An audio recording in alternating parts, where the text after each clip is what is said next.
Yeah. I love my HBCU. And boy, I love it, love it. I love it, love it. I love my HBCU. And man, I hope my team they won one. Yeah. I hope my team they won one. Yeah. Man, I hope my team they won one. I hope my team they won one. Yeah. I tune into the HBCU Sports Lab to see if my team won or lost. If they lost, I'm quiet as a mouse. But if they won, keep tab. I'ma do the dab, yeah. Dr. Cavil, he know what he be talking about. Mike and Charles, they know what they be talking about. They compress the analytic data with the hip hop. If you know them like I know them, they gon' tell you if your team, if they won or lost, and who the ball. So listen to Professor, yes sir, and pay attention, cause he gon' teach a lesson. This is Dr. Cavil with Inside the HBCU Sports Lab with Mike Washington and Charles Bishop. Mike Washington is still on assignment, but we're going to get you all your information in terms of Inside the HBCU Sports Lab. We'll get into some mid-major basketball talk. Might even provide some updates on some games of the major division to think about this week if we get a time to get into it. With that being said, Charles, I see you doing your 50-year anniversary with Public Enemy.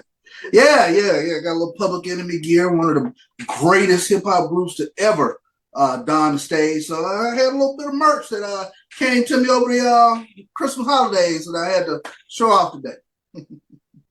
I like that. 50+1 now. Good stuff. Yeah. Good stuff showing up, closing out the year. With that being said, let me formally talk to everybody and say, welcome to episode 477 of Inside the HBCU Sports Lab radio show and podcast.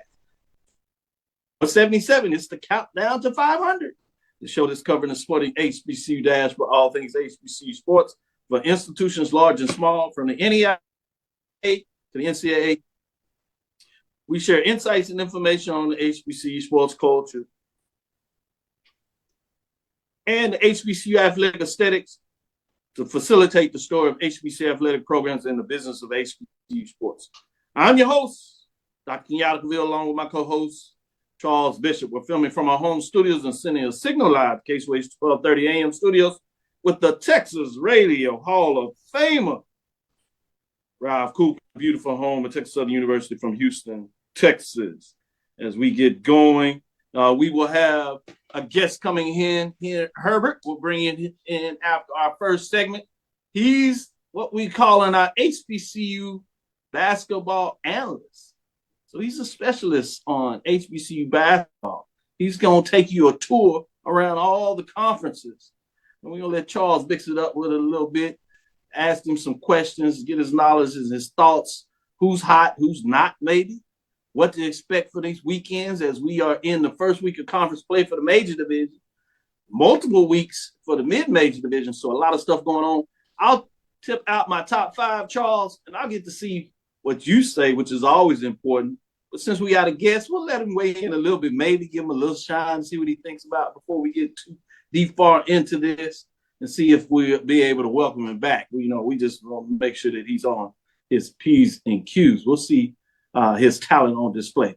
With that being said, Charles, what kind of news, HBCU of the Week news, has you excited or has you pondering? What mood are you in for this HBCU week as we travel past Hump Day?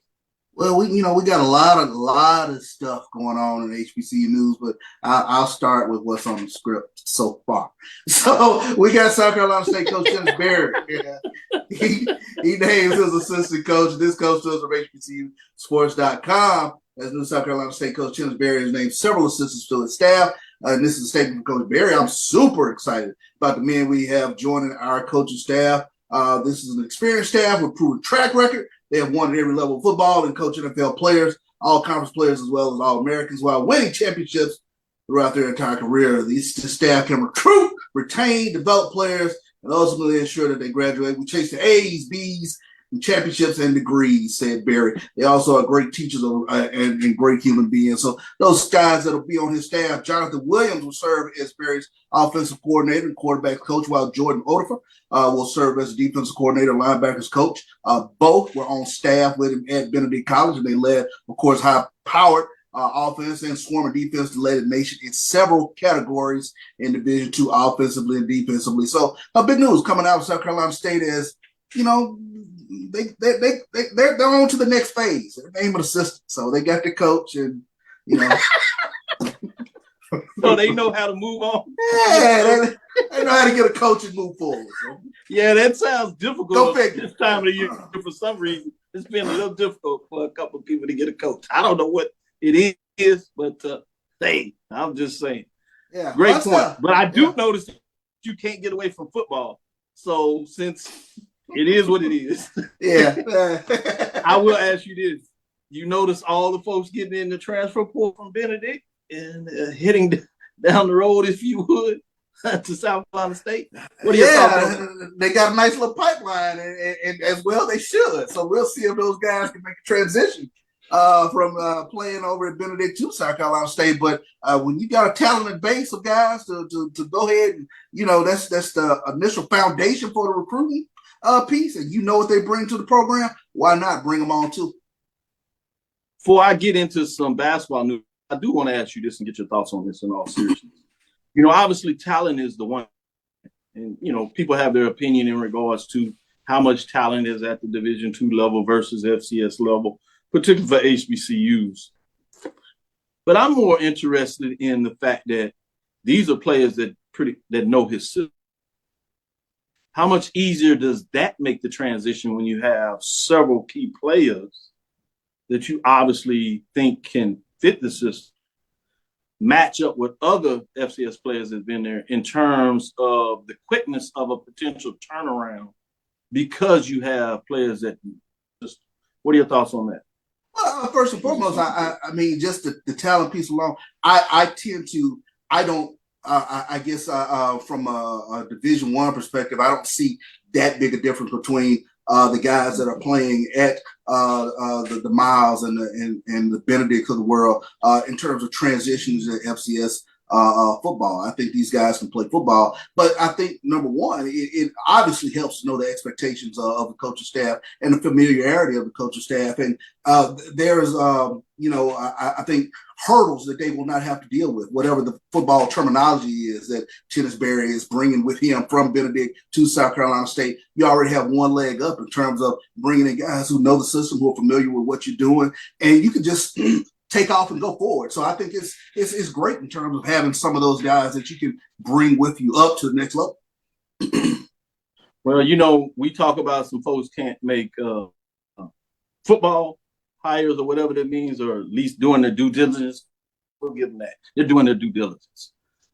Extreme due diligence, yes. They're doing extreme. The Elizabeth City State University announces men's basketball coaching change. So we just get into basketball season. We already got basketball changes. So I thought this was a little interesting. In statement on Monday, Elizabeth City State Director of Athletics, James DeBose Jr., announced the appointment of alumnus John W. Richardson III as interim head coach of the men's basketball team. Becomes the 8th coach in the program history. Coach Richardson brings with him a wealth of experience that we believe will aid him and our team as we continue the season. Quote. Interesting in terms of that. That's not something that you always see. So I think it's certainly something to follow. But I was intrigued about that now in terms of changing in coaching, particularly during the basketball season. You already got your quest for football championship host season 25-27. I think that's going to be interesting for the CIAA to see if it moves and where it may move if cities get in to host it. Obviously, I've been interested to go to a CIAA football championship game, but the location for me coming out of this place makes it a little more challenging. So it'll be interesting to me just to see if it gives me a chance to kind of chop that off the old bucket list, if you would. So I'm fascinated to see what that looks like. And just the fact that going through the bidding process, it's a chance to talk about the business side of this and what people look like. So I'm fascinated to see what that looks like when you talk about that type of information. With that being said, anything you want to add news of the day before we take this break, or you want to get on out of here, Joe? Well, I mean, I think we can, kind of touch on obviously some of the things going on with regards to FAMU, and I think you made some great thoughts in terms of looking at whatever this process and whatever is going on down in Tallahassee, obviously a lot of us are looking at what's happening down there with wary eyes to see how things have kind of transpired since Celebration Bowl, since departure of Willie Simmons, and now where they are. But I wanted to kind of ask you, in terms of, from your perspective, 30,000-foot view, how do you look at what's happening down there? Well, I appreciate that question. For me, my habit is to look at it from a very business perspective, a consulting perspective. And for all those involved, particularly on the outside, because it's always challenging to talk about people and their business because you don't have the nuances. Most people are just taking Philly information that they see on social media. They may have a relationship with individuals, so that natural bias takes place. Or what is for or against. And so that means they'll slant their statements, arguments, debates, discourses, whatever you want to call it, in an area that really doesn't become reflective. So where I come from is, one, to try to do my research, to really dig around what are the key issues. So one of the things that is, to me, it gives people that or have a desire to get in athletics a learning opportunity, right? For those that want to understand athletics and speak on athletics from that perspective, it also gives you a learning opportunity. So from the gist of what I get of what's taking place at Texas Southern, or FAMU for that matter, is the ability to communicate. You really need to understand the needs and being able to effectively communicate. Some people just say, hey, I talk, send out emails, but part of this is the effectiveness of your communication, if you would, but it's about understanding your stakeholders, right? Where they are within the organization or outside of the organization. How do you communicate with them effectively on your goals of what you're trying to do with the organization, why you are trying to get these done. And this is a case where no matter which side you want to support, if you would, or think that someone may have been done, it's very clear to me that the inability to communicate your vision with multiple stakeholders has not been in place here. And to some degree, even at Texas Southern, as I said. And so those are things that I think that you want to really consider and look at. How does that happen? Right? And those are the questions I think that you ask. How do you prevent it from happening again? And those type of questions is where I go with that. And the question that I posed earlier today when we were kind of talking about it is there ever a point, or what's the line in which the stakeholders' belly becomes full? I mean, can you ever satisfy the multiple stakeholders that come to the party? I don't think you can. You can't satisfy everyone, but I think that's a mistake we make. Everybody is not necessarily a stakeholder. And I think we do not do justice when we consider just fans stakeholders. They have a level in interest in this. But when I talk about stakeholders, I'm talking about internal to your organization. So that's who you report directly to, which is a president and a chancellor. And to some degree, your board, because your president and chancellor answers to a board. In some cases, ADs will answer to a CFO, sometimes depending on the organization. So you might want to put that in there. And if you're talking about a coach, then obviously you're reporting to an AD and all the ones above that. Then you have your external stakeholders, which are going to be your National Alumni Association president, who heads that. That's one individual or whatever. It's one individual. So you need to make sure that you have a bridge in terms of that conversation, and hopefully for whatever reason, that relationship does not deteriorate where it doesn't exist. And usually when you see that, you don't have very good functioning organizations, which means it's going to be very difficult to win. You can do stuff, but most organizations where you look across the board that they have the most success, there's communication to those stakeholders, including booster groups, right? And again, that doesn't mean that you're talking to everybody in the booster group. That's nearly impossible. I'm not insane. I understand that. But key folks in key position in those booster groups. And sometimes you just have people that are bigger than life in regards to them ability to navigate the culture, and they can make your life miserable or they make it easy. You need to understand what that looks like in the culture. And again, I want to make this clear because people get confused and whatever their ability to hear and listen is not there. And I'm not saying that you do what these people want. I'm saying that there needs to be a line of communication in regards to laying out your plan and you being receptive to hearing what they have to say, right? That's a difference between not hearing anything or not effectively talking to people and communicating your vision. That's the point that I really hope that we have an understanding, because we'll get lost in all this quagmire and all this mud, which is very surface level, right? That's the social media echo chamber that I often talk about. And we allow that to dictate the vision that we have and what we hear. And we get lost in these minute conversations of going back and forth, and we're not really listening. It's, for example, it's in a relationship where you have an individual that is talking to you. You're so in a debate, a dialogue that you're trying to get your point across that you don't listen. You're in trouble when that happens. You know, listening is an effective tool that people that have success have the ability to do. So let me follow that up and ask this question. Key stakeholder brings their thought process of what they think is a good candidate. How do you navigate as an AD? I appreciate that, but come on, really? Come on. You can't give me that.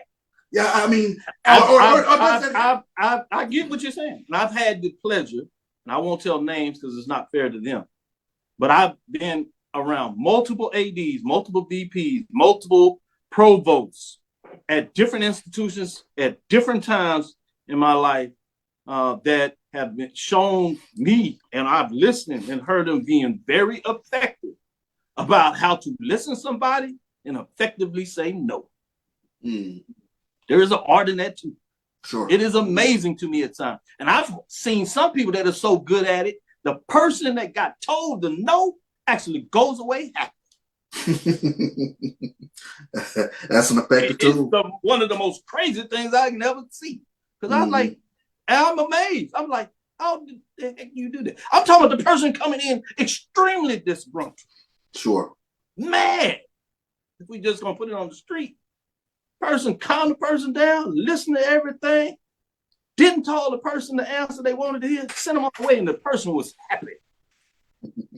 So don't tell me it can't be done. I've seen it, I've lived it. To be real with you, I've done it. No doubt. So let's go to our next break and get on the other side.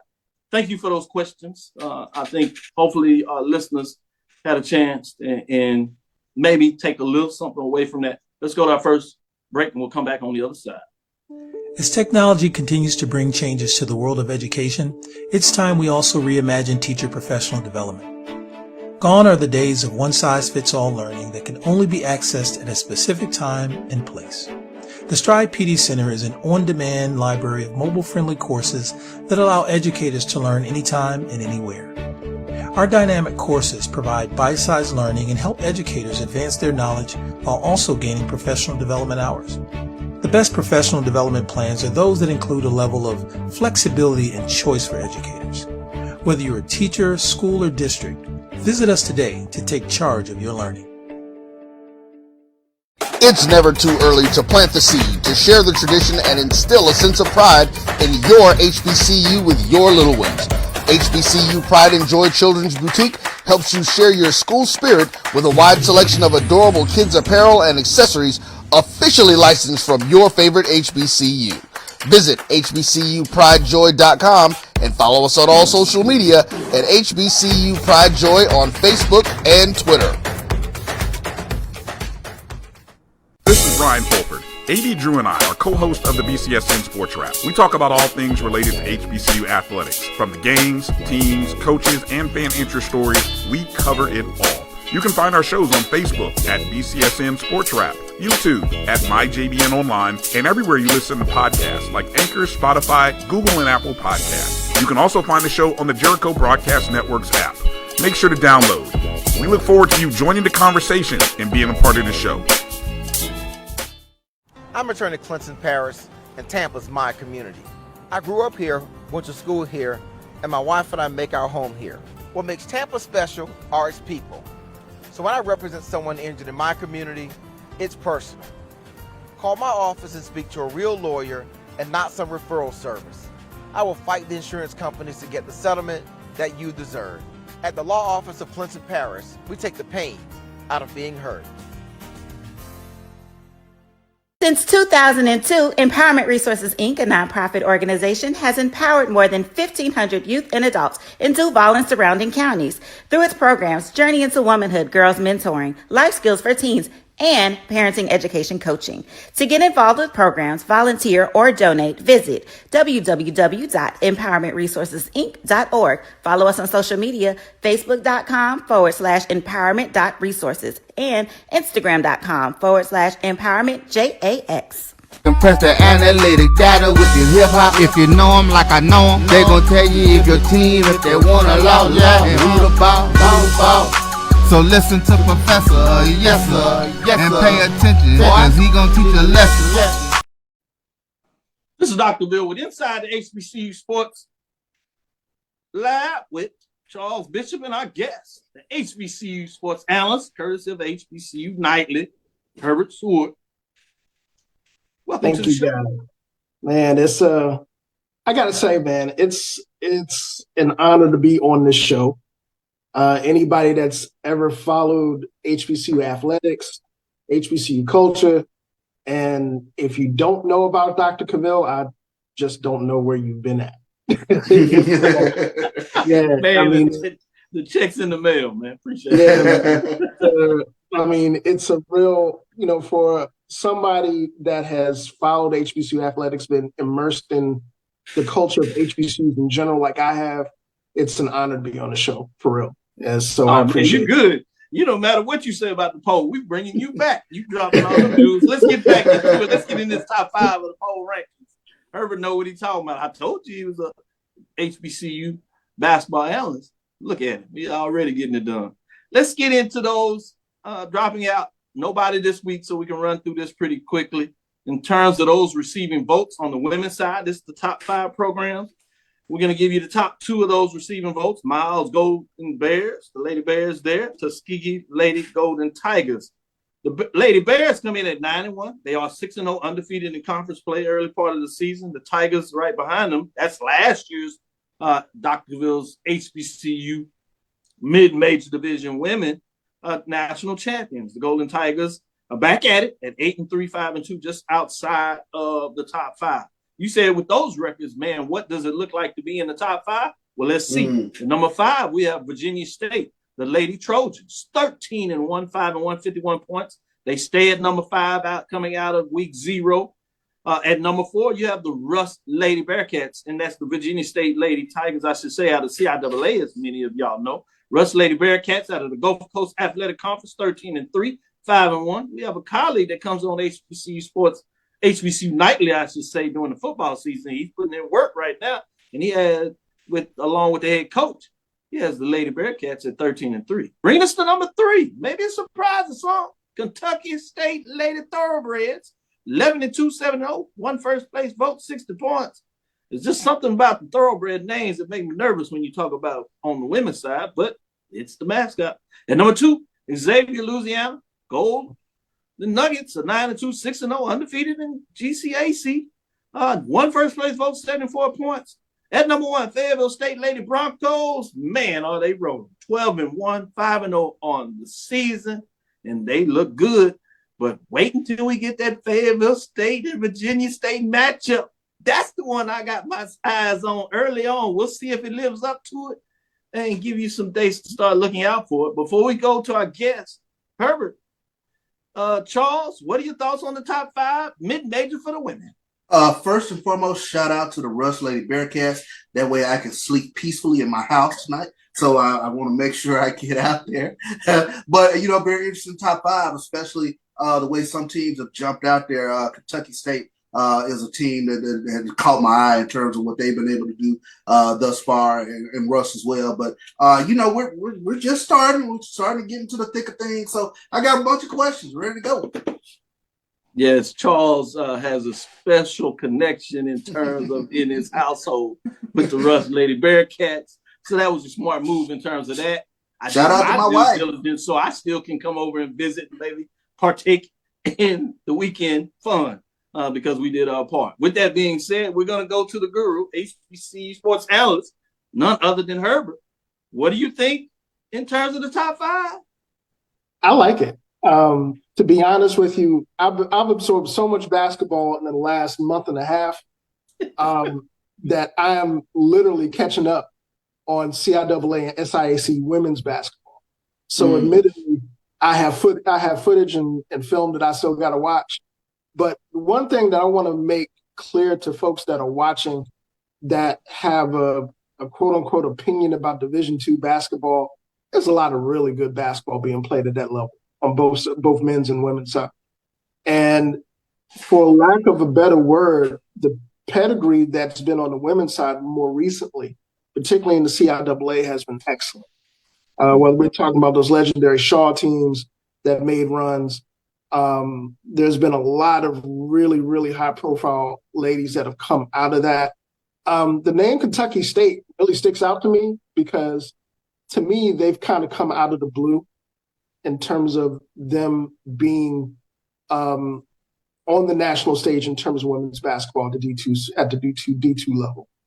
And more so being representative of SIAC. On the men's side, we kind of already know what the commodity is there.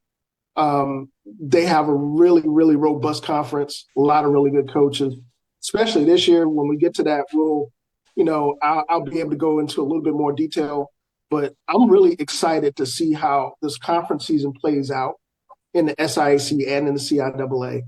I think the CIAA is going to be a dogfight. I like Virginia State. The way from the games that I've seen them play, they play a pretty exciting brand of basketball. They like to get up and down the court. They're really, really good defensively. And they remind me a lot of the Division I program that we'll probably talk about a lot when we get to that portion on the women's side, and that's Norfolk State.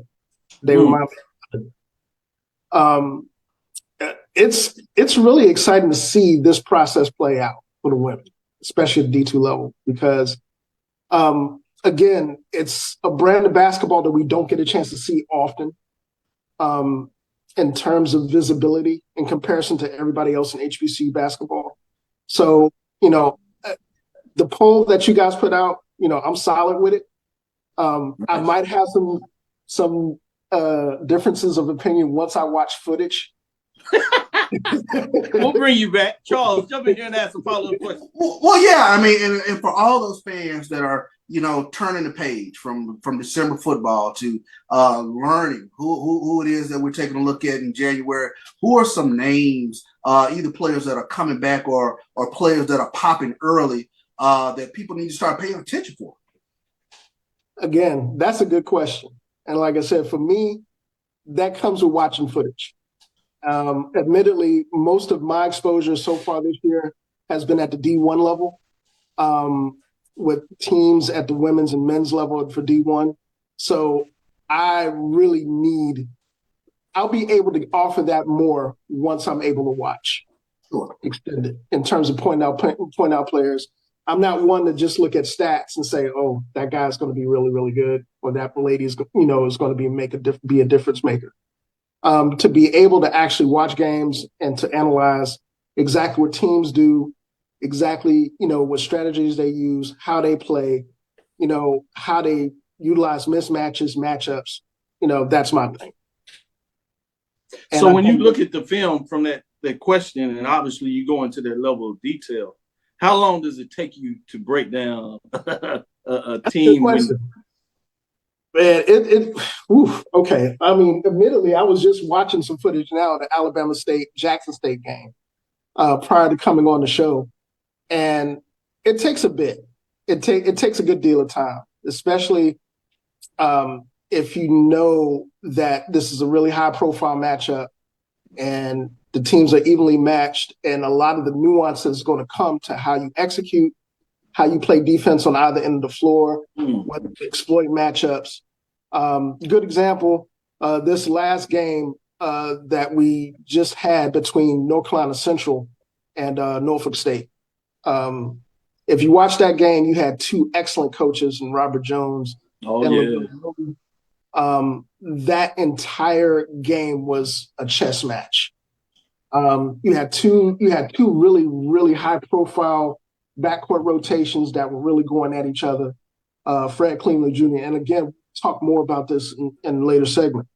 But, you have Fred Cleveland Jr., Jamari Thomas going at each other, Alan Bertrand, sticking, really clutch threes in critical times. And the game was a defensive chess match, how to exploit matchups. One period during the game, you saw Robert Jones tossing a mean 1-3-1 that really disrupted exactly how Norfolk State, how North Carolina Central was playing for at least 2 or 3 series before, Coach Moten made an adjustment.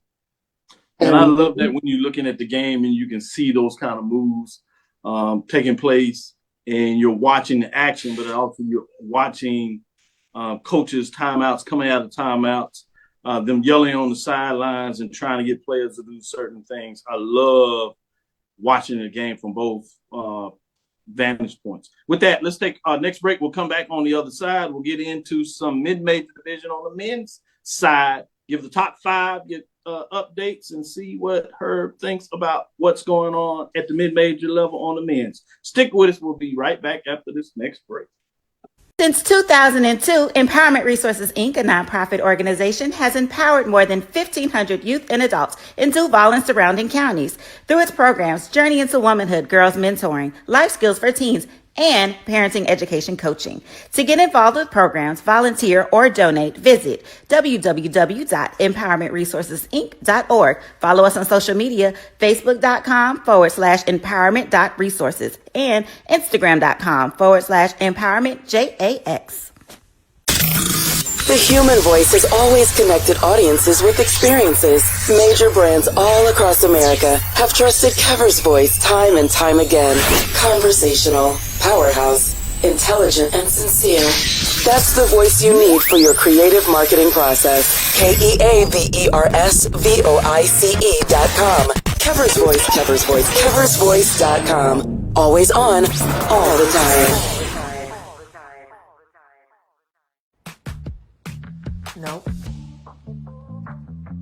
Nope. Come on, him? Ooh, I like him.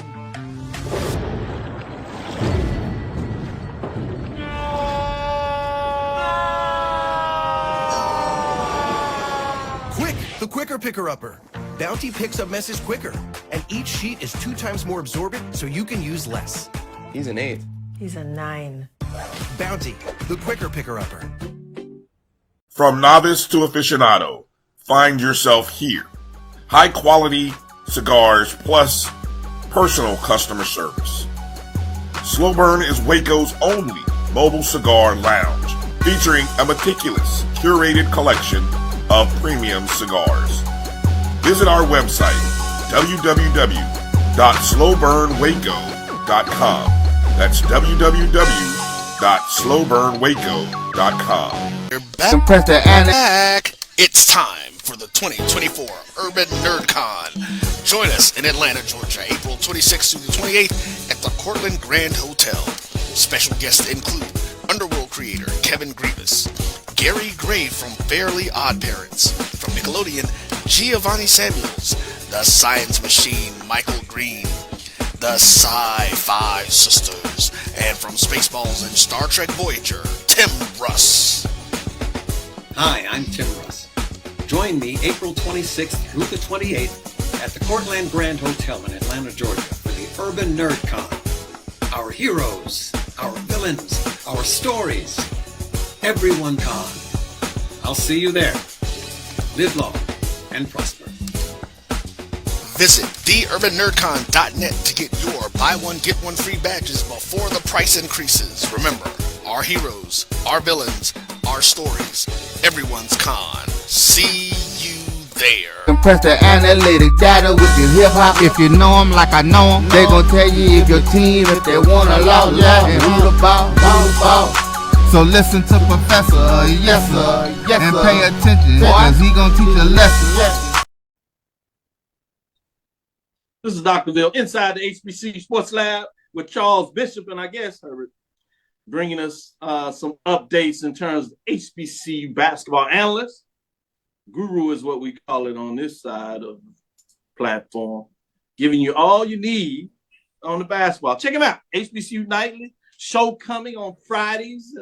You can check out and get all your information in terms of what to look for in terms of the basketball weekend games to do. And he'll go back and tell you what took place last week as well. But as you see, he's going to take you inside the court, inside the gym, take you back to the locker room and draw it up and let you know what the coaches are drawing up in a lot of ways. So he's going to give you some insight that you cannot get anywhere else. With that being said, we're going to stick it on the polls and see if he still gets the invite back after we talk about the men's side. I think this was a little easier, particularly when you get at the top of the division, but he may have some thoughts in terms of who's 1 and 2 when you got national rankings on the line. With that being said, without further ado, let's get into those teams. Nobody dropped out this week, top 5 of the top 5, and they didn't even move around. With that being said, receiving votes, you have Clark Atlanta Panthers. Man, they started out undefeated with some big non-conference wins against top-ranked teams. But they get into conference play and stubbed their toe a little bit. But they bounced out of late. They're 9-3 overall and 3-3 in the conference place, which may tell you a little bit about the SIAC. We shall see. Miles Golden Bears right behind them at 9-3, 4-2. Miles Golden Bears had a tough matchup with one of the teams in the top part of the poll. We'll see what that looks like because we're going to go to the CIAA for number 5. Which is Winston-Salem State Rams, Stephen Gaither's Rams. They're in the top 5 this week in week number 1. 11-3, 5-0, 4-7. 5th place vote. They are rolling, playing some really good basketball in the CIAA over there. At number 4 is Xavier Gold Rush, Louisiana. Top 25 NAIA program sitting at 9-2, 5-1. Out of the Red River Athletic Conference. 58 points. They did drop this week. Because number 3, Talladega Tornadoes, 12-1, 4-0. That's out of the NIA as well. 64 points. They move up a spot this week in week number 1. Number 2 is Benedict Tigers, one of 2 undefeated HBCU basketball teams across the board. Ranked nationally at the Division II level, top 10 program, 12-0, 7-0 in conference place. They had a win over Miles Golden Bears, 3-point game in that contest. So interesting to see what it looks like. You have Langston Lions sitting at 12-0, 13-0 now. This poll came out on Tuesday. All 8 first place votes, 80 points. Some people say maybe they should give some of those first place votes to Benedict Tigers. With that being said, we're going to go to our guest. Herbert, what are your thoughts in terms of what's taking place as Langston Lions sit in the top of the rankings as the number 2 nationally at the NIA level? I should add that, but please jump in here. I'll start by saying, and I think I said this earlier on Spaces for HBCU Nightly, that and on the dark, Lord Elon's Twitter webs or whatever he's calling it these days.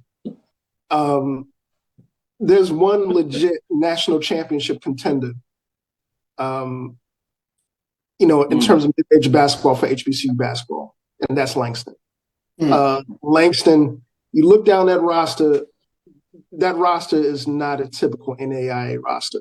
That roster is chock full of not just Division II, but Division I talent.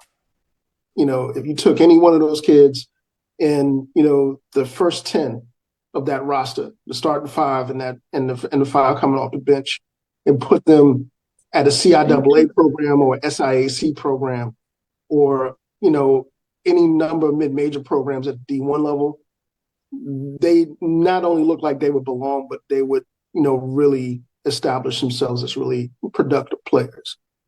And Langston's coach, Chris Wright, is, to me, I'm really shocked that he hasn't gotten a call from other places. He had a national championship run with Talladega, another, and the fact that they're in the poll now, and that culture that he built there at Talladega, he's pretty much transplanted at Langston. Anybody remember a couple of years back, those guys, were in the national championship game against Loyola of Louisiana, I believe. And they almost pulled it out. I think they had an incredible run through the tournament, ran out of gas probably in the last 3 minutes of that game. He had a lot of talent on those Talladega squads. This Langston squad is comparable to that. And I don't say that lightly. Those guys have a real legit chance of winning in the NAIA national championship. Charles, you got a question? Before I ask you your thoughts. Yeah, so the obvious question is, what is it that Langston does so well? And it kind of dovetails into what my question is who is this year's Tougaloo that made it run last year? We're looking at Langston being a team, but what is it that they do so well, and who are the names that we need to start paying attention to? They pressure. They pressure a lot. They remind me, again, a lot of what Chris Wright was doing at Talladega. They're powered by guard play. In the games that I played, they've gotten a lot of balanced scoring from throughout their lineup. There are some folks on the roster, let me bring up the roster here real quick, that really stick out to me. One of the things that really, gets me in terms of their roster is their interchangeability. If you look at that team in terms of how they play defense against, their rivals, you look at, the starting lineup, 6'3", you'll have a 6'7" guard in the lineup, a forward that normally, you would expect to play on the post or play three, but in some cases you'll have Majak cool off and run point. You'll have him run sets where he's actually initiating play. They get a lot of production throughout their bench as well.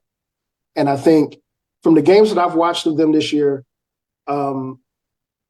again, they hang their hat on their ability to pressure and to get out in transition and to get really good primary and secondary shot opportunities. They also score well from the arc, which is, if anybody's watched college basketball and throughout, the last couple of years, being able to score and shoot from behind the arc is like platinum. And it's quite literally become a staple for how people play basketball at the college level these days. One other squad that you mentioned in the poll, Winston-Salem State, kind of does the other way. They hang their hat on defense. They're 11-3 this year. Those guys, are about as tough a defensive squad as you're going to find in the CIAA. And the CIAA this year is a little bit different than it has been in past years. You look at Division North and South. Normally you have traditional powers like Virginia State, Virginia Union. And more recently, you've had, some tourney runs from Lincoln University. You're normally used to seeing those schools have better records than what they have now. But if you look at the conference this year, all the winning records are in the South. And that is a testament to how much parity and how much talent is kind of spread out in the conference in general. It also tells you the job that Winston-Salem State has done remaining consistent, because the South has been pretty rough this year in terms of, competition. Herb, let me ask you a question in terms of the SIAC South Double. Which one you see is the deepest on the men's side? This year? I think Charles has a follow-up. Yeah. This year, I'd have to say the SIAC. Just from the squads that I've seen, first, you can't discount Clark, Atlanta, and Benedict have done. Those guys, I mean, that makes that league extremely top heavy. Again, Benedict, I got a chance to see that game against the college in person, and those guys are legit. Those guys are athletic from positions 1 through 8, and they can get up and down the floor. Again, the MO for those guys have been, pressuring the ball, really getting out in the break and utilizing the opportunities to get easy shots or easy shot opportunities in primary or secondary break situation. But when you slow them down, they can execute in the half court. They've got 1 or 2 cats that can really create off the dribble, that can really create shots for themselves and others. And they hit shots, which is something that, again, is at a premium in college basketball. Yeah. Let me ask this question. Oh, go ahead. Yeah, let me ask this question. Is it too early to start circling matchups? I mean, I see that Benedict goes to Clark this weekend. But is it too early to kind of tell, or can we kind of start circling some matchups like, hey, this is a game you need to pay attention to? Not at all, especially in the SIAC.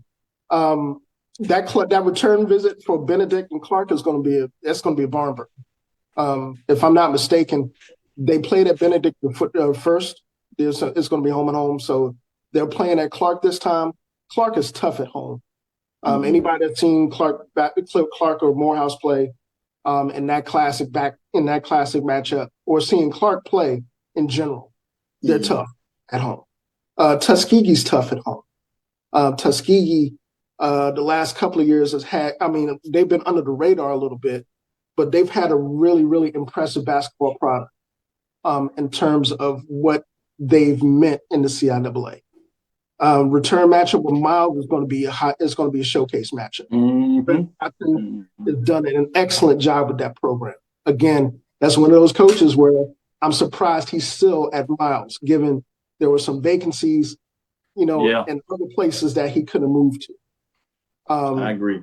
And Miles, if you look at Miles and you look at Benedict, they're kind of mirror images of each other in terms of how they play. They're tough defensive. I think Miles is a better half-court executing offensive team. But for this year, I think there's certain things that Benedict does that really kind of set them apart in terms of how they execute offensively and their ability to turn people over. Not just with the press, but in half-court situations. They play passing lanes extremely well. They're extremely quick. And it's really hard to get out from in front of them defensively. If you got guards that are trying to get into the lane to create opportunities for others, it's legit hard to really shake them. Conversely, that rematch with Benedict and Miles should be fascinating. Miles went to Columbia. That was back in December, mid-part, and there was a 70 to 67 contest. To give you some indication of what you're talking about, barn burners. And as Charles alluding to, as we want to see if we can keep you for one more segment, talk a little bit about the major division. But Charles, before we do that and get in a break, I did want to give your opinion on my top 5. I don't want you to escape out of here without being able to give your thoughts, making sure that I'm good to go with my top 5 on the mid-major division for the men. Yeah, I pay attention to what's the same with State and Benedict. I mean, those 2 teams that have obviously jumped out. Benedict undefeated thus far, and I'm just curious to kind of start paying attention to them more and kind of learning what it is they bring to the forefront. Like I said, we kind of turned the page a little bit in football, so now you're starting to kind of pay attention to what's going on, especially at the mid-major level, and of course at the major level where we started getting into conference play a little bit now. See, Herbert, I tried to give you some love, and they still want to turn the page back. Stick with me right back after this break. My football head. It's basketball hard. Let's get some love in here. Stick with me right back after the break. We'll give you a little bit on the major division, key games this game this weekend from both Herbert and see what other questions Charles might want to ask. Then we'll close it out. Stick with us. We'll be right back after this next break. Itchy, squirmy, Scratchy? Family not getting clean? Get Charmin Ultra Strong. Go get 'em! It just cleans better. With a diamond weave texture, your family can use less while still getting clean. Goodbye, itchy squirm. Hello, cream bottom. We all go. Why not enjoy the go with Charmin?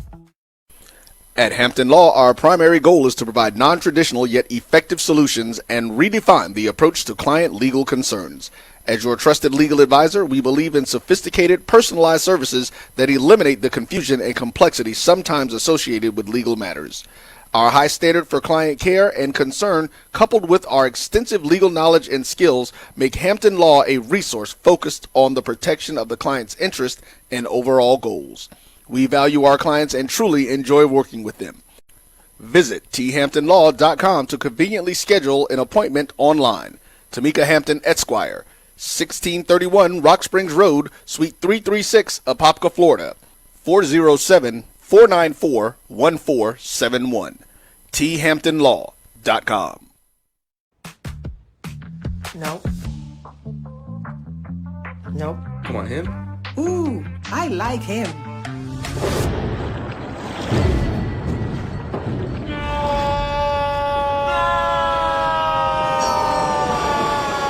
Quick, the quicker picker-upper.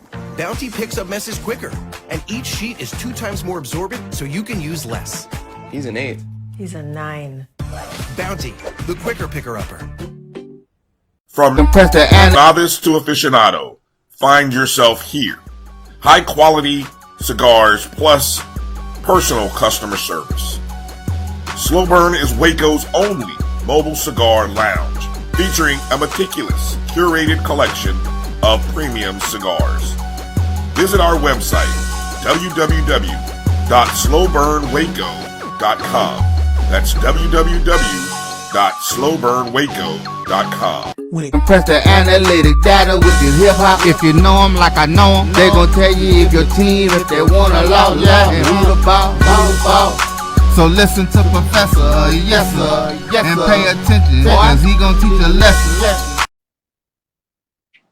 This is Dr. Will with Inside the HBCU Sports Lab with Mike Washington, Charles Bishop. Mike Washington is out on assignment, but we got an HBCU analyst, basketball analyst with us today. That's Herbert Seward III. I get that third on there. I like that. Those Roman numbers there. Sounds nice. You know, my son is the second. We call him Deuce. Shout out to Deuce out there as he's getting it done as well. With that being said, let's get into some of the major division. I know you actually got a game that you kind of keep your eyes on tonight that you wanted to talk about key matchups.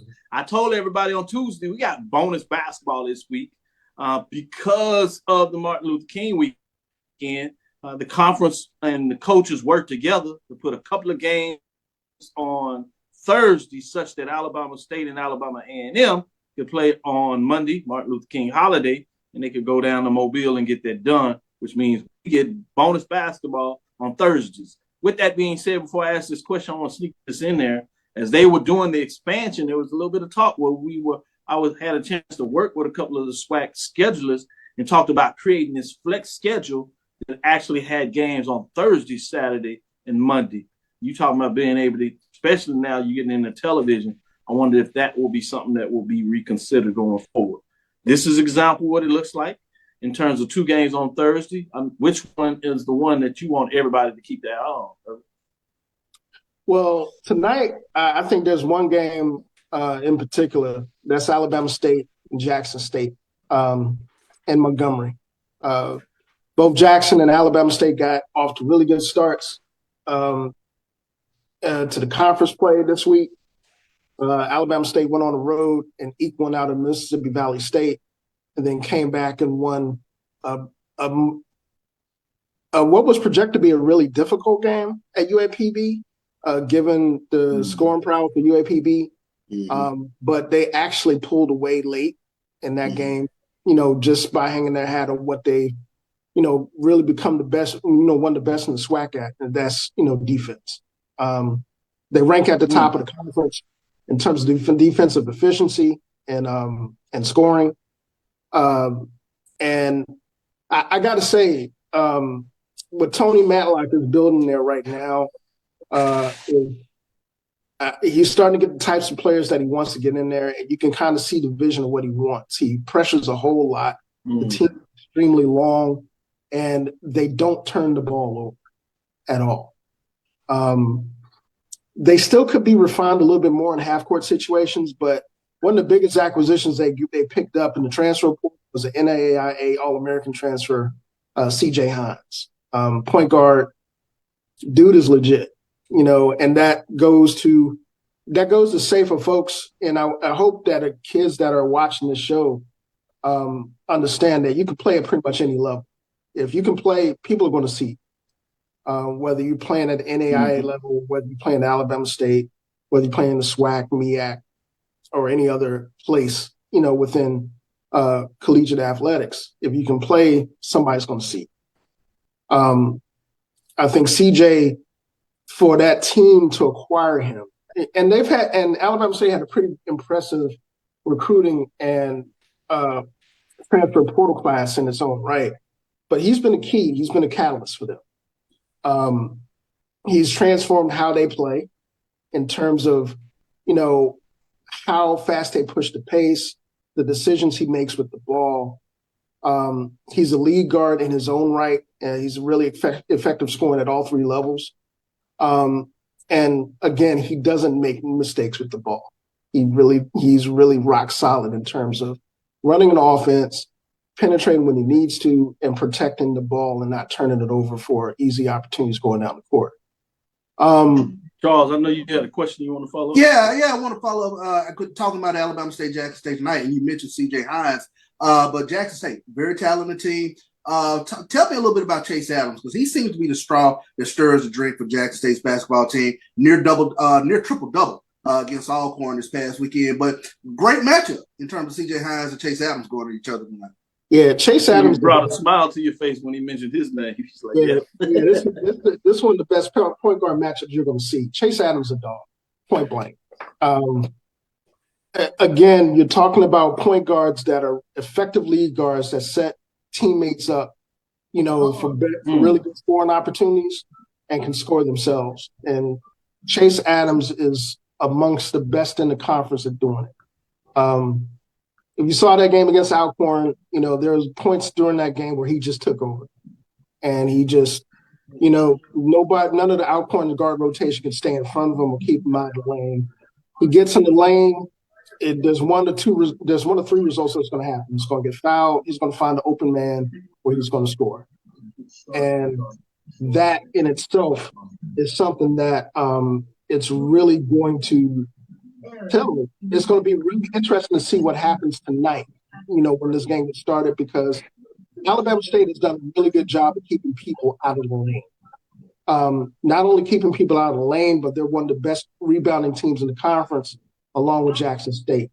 So it's really going to be a matchup of strengths tonight when you see this game take place. Jackson State is insanely talented offensively for this conference. Whether we're talking about post play, whether we're talking about Colty Young. Colty Young is an X factor for those guys. O'Neal, who's making a return, to Alabama State as a transfer. He's been the main beneficiary for having a point guard like Chase Adams there. It's been really, really incredible to see how that's come together. And it's come together for those guys in the last couple of weeks. There's been for both of these teams, there have been some matchups with some pretty high-profile Power 5 teams that were really eye-opening. I know for Alabama State, they went on the road and gave, Ole Miss all they could handle. The team that Jackson State played escapes me. They played a couple Power 5 teams, did the same thing. Missouri is a talented program. It's going to be a really, really interesting matchup tonight. And I know I've already purchased my my membership for the Hornet Network so I can watch the game. Shameless plug. Good. The Hornet Network. We'll make sure we bring you to talk about it, break it down. And if you need to, make sure I get my cheat code. Oh, I'm not supposed to say that out loud. Never mind. Dr. Cable. I'm gonna pay my pennies. I'm gonna pay my membership fee. I'm gonna pay my membership fee. I'm gonna support the Hornets over there. With that being said, MEAC, before we let you get out here and give it a close, anything to watch key on the MEAC this weekend, whether it's men's or women's. Obviously, I'm not sure about the women's race in the MEAC, Norfolk State. I think the question is going to be is what is going to be the average margin of victory throughout the season. You talking about any upset there will be one that everybody will be talking about if it happens. But I guess then I'll say that maybe more on the men's side. Any key matchup we should keep our eye on this weekend? Well, right now, I think for the MEAC slate, it's going to be clean until Monday. And Monday, you kind of got, the Martin Luther King Day games that are going on. Morehouse and Howard play at Howard. Last year, Morehouse kind of took it on the chin, which, I get that why we play these games during the middle of the season, but sometimes, it can kind of not. Some of those games don't have to be played, but I get it, and I'm not, I'm not too disappointed with it. Norfolk State plays Virginia Lynchburg, which is going to be really ugly for Virginia Lynchburg. I'm going to be honest with you. Norfolk State. Anybody that's seen Norfolk State this year, that Norfolk State North Carolina Central game was ridiculous. Norfolk State's extremely talented. The two guard rotations we saw between Central and Norfolk are amongst some of the best in all mid-major basketball at the D1 level. You got Christian Ings, Jamari Thomas, who's a potential MEAC, first team player of the year candidate. Alan Bertrand, another transfer from Rider that has made that rotation extremely potent. You got George Beal coming off the bench, who again is. It's a ridiculously talented team. Good stuff. One team. Let me get your thoughts on this before we close out and get you out of here and let you get into some of that. Because I know you got to make sure you get the kickoff there, and we want to interrupt that part of your matchup with Alabama State and Jackson State. And Charles is going to get on me to do what he needs to do, check it out as well. I did want to ask this. A lot of ways, I think MEAC, if we're fair about it, MEAC has had a level in terms of what they've done at the conference play with the top teams, particularly Norfolk State, based in a lot of ways what they've been able to do with the non-conference schedule and get those victories mid-major wise. Norfolk State has locked that down and been able to do it. But over the last 2 years, I've been keeping up with the kind of MEAC SWAC matchups. There's not a lot of them, so we got to put that on the table. It's not a full MEAC versus SWAC, SWAC versus MEAC. But there are a couple of matchups there. I just want to get your general thoughts on what this is. And I know it's not a lot of data to really drive it in. But, SWAC had 9 total matchups against HBCUs this year, as well as the MEAC, oddly enough. It was even. 6 of those games were wins against HBCUs overall, and 3 specifically in terms of MEAC matchups. And while 5 wins for HBCUs for the MEAC overall matchups with those independent programs, whether it's Hampton, North Carolina A&T, or Tennessee State. And we'll bring you back maybe to get in a little bit about the independent programs, whether it's A&T on the women's side, Tennessee State on the men's side, and let you break that down. But the MEAC had 2 wins against the SWAC. So the SWAC went 3 out of 5 against that. Most of those neutral site. You did have one game that was at a SWAC arena and the other one at a MEAC arena. But what are your thoughts about those matchups just in general? And would you like to see more of them, I guess, is really the fundamental question. Absolutely. Me personally, I think there should be a SWAC MEAC challenge every year, honestly. That's something that both conferences could really do. Yeah. You see other conferences do it, whether it's the Big East, the ACC, the Big 12, and the SEC.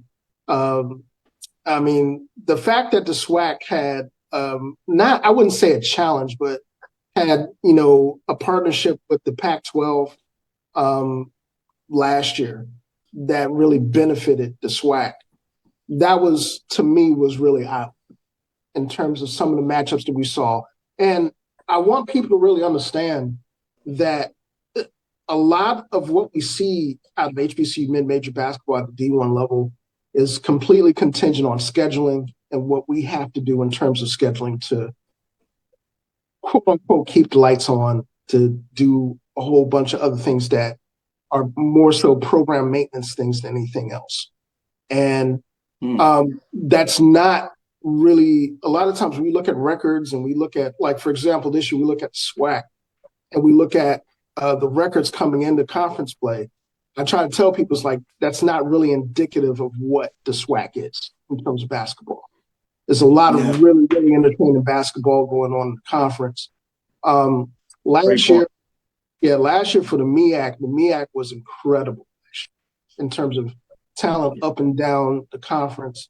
You know, Howard pulls a double, which hasn't been done. I think the last squad that did it was Norfolk, if I'm not mistaken, that did the double.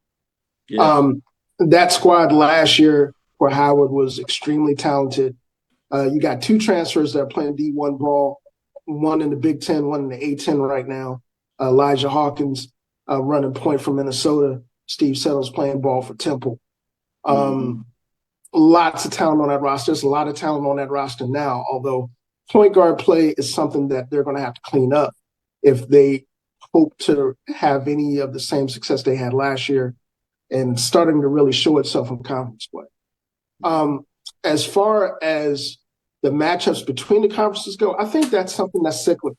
I think that's something that really varies from season to season and how teams are made up and ultimately what the matchups are, because matchups really drive college basketball. If we're really talking about, conferences versus conferences, it depends on who matches up, where the mismatches are, what the strength of the teams are, and that changes every year. This year, to a game, I think the SWAC teams that were played have been, a little bit more versatile on both sides of the ball, in terms of what they can do defensively, in terms of what they can do in terms of disrupting offense, from, their opponents and taking away the strengths of what their opponents can do offensively. I think I like the way you broke that down. That's one of the best answers I've seen in terms of analyzing MEAC SWAC, particularly for basketball. I'm sure that's both on the men's and women's side. There's so much of it is matchups. And that's the beautiful thing about basketball. And that's why I love having this conversation with you, to be able to get into some of the nuts and bolts that we don't always get to do for basketball. So we look forward to bringing you on regular over every couple of weeks to get into this and what that looks like in terms of the matchups, to do a little more of that, specifically to take down the matchup. I will say this. I was working with the athletic director, and he gave us some consideration to see what he can do. But looking at an 8-team HBCU basketball classic that featured a 3-game guarantee in terms of a championship division, consolation division, and 5th place and 7th place framework over 3 days, where they all got 3 games. So fascinating what that may come of it. And to your point, as we close on this note, Charles and I got a chance to talk to Commissioner Steels at the Cricket Celebration Bowl about that question about basketball matchups. She likes the idea. She was up front with us and said she believes it's coming sooner than later. And so I'm keeping my eye on that, and I'm glad that you brought that up and remind me to bring that to the listeners, to talk about the fact that we might be coming to see some MEAC SWAC basketball matchups in a MEAC SWAC type challenge. So you heard it with Herbert. They're talking about bringing it on. It needs to happen. So with that being said, we're going to bring it to a close here. Quick update, quick update before we get out of here. Jackson State, Alabama State ladies side of the ball. Jackson State on top of Alabama State 71-49, a minute 36 to play. Texas Southern transfer Adriana Avent, 17 points for Jackson State tonight. Not surprised. Transfer. In the slightest. That's the women's side of it, right? Women's side of it, yeah. Mm-hmm. Yeah, we're talking about women's basketball in the SWAC. That Jackson State UAPB matchup is going to be amazing. Yeah, it will. Stay green, Adriana Avent. That'll be a good one. That's going to be must-see TV there. Yeah, exactly. Yeah, Norfolk teasing people out here. Let's see if we can get a couple of these other scores while we into it. We have a Friday matchup with North Carolina A&T and Williams. So, but let's go to the OVC, Tennessee State on the women's side, see what they got going on, to see if they've righted the ship. They sit at 1-3. They're off this Thursday, so they don't jump back into action until Thursday. So as Charles talked about in the SWAC, giving you your updates before we get into the men's action later tonight. We also have the Alcorn State at Alabama A&M, 57-50. That's in the fourth with 4:47 left. And as Charles said, Jackson State is doing what they do over Alabama State with 2:06 left in that game. Jackson State now leads 71-47. Good stuff there.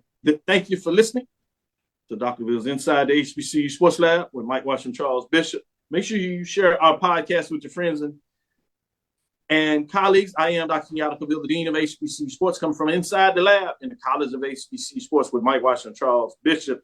Hope you enjoyed our guest, Herbert Seward III from HBCU Nightly, our HBCU basketball analyst. You can catch him on Friday as part of the HBCU Nightly as he does a basketball review deep dive into it. Check him out on his platforms. You can go to HBCU Nightly. Check him out on Twitter. What's the handle there, Herbert, on Twitter where people can follow you? The Twitter handle is HHL Seward 3 on Twitter. And the show that you were just referring to is going to be called HBCU Hoops Weekly, Herbert Seward. That's going to be first episode is going to be next Friday at 8 p.m. Eastern Standard Time. And we're going to have some pretty good guests. I got a couple of colleagues, my boy, Coach Payne, Live for Hoops, which is, she's going to be locking down all the women's hoops. My boy, HBCU Pass, and some other pretty special guests I got in mind. So if you can, man, tune in. I'll be listening. Yeah, tune in. And I'll be there. Yeah, I mean, for those of you guys that have followed entities like Dr. Cavil, myself, the folks at HBCU Nightly, I can't help but just be really humbled and say thank you, because it's something that it's a passion of ours, as you can possibly see. Me personally, I'm an IT guy that works in tech that happens to love HBCU sports and culture and has been connected to it for as long as I can remember. So the fact that we've kind of got this outpouring, for the product that we're putting out makes it all worthwhile, and we really appreciate it. No doubt. Again, we want to thank you for listening to Dr. Cavil's Inside the HBCU Sports Lab with Mike Washington, Charles Bishop, every Tuesday and Thursday, 6 o'clock Central Standard Time. We look forward to next week as we discuss the latest in the news. Make sure you get out and watch your basketball, HBCU basketball. If you can't get there, make sure you turn on the station and get it and watch it. HBCU Go, ESPN has a lot of matchups. And then go to YouTube and watch the independent schools as they put it up as well. Follow me, Dr. Kenyatta Cavil. That's Twitter, Facebook, and Instagram. DrKenyattaCavil. Make sure you get on to your HBCU Basketball Weekly as well, HBCU Nightly. Check out Herbert Seward the third as you get into basketball season if you want to get updated of what's going on. Inside the HBCU Sports Lab 1 on Twitter. Was X, formerly known as Twitter. I like the dark world cloud, whatever you want to call it. You're right. Facebook, YouTube, Inside the HBCU Sports Lab. Right. Dream big, continue to move forward. We will talk with you soon. Charles? Of course. Roy? Lecture. Dismiss.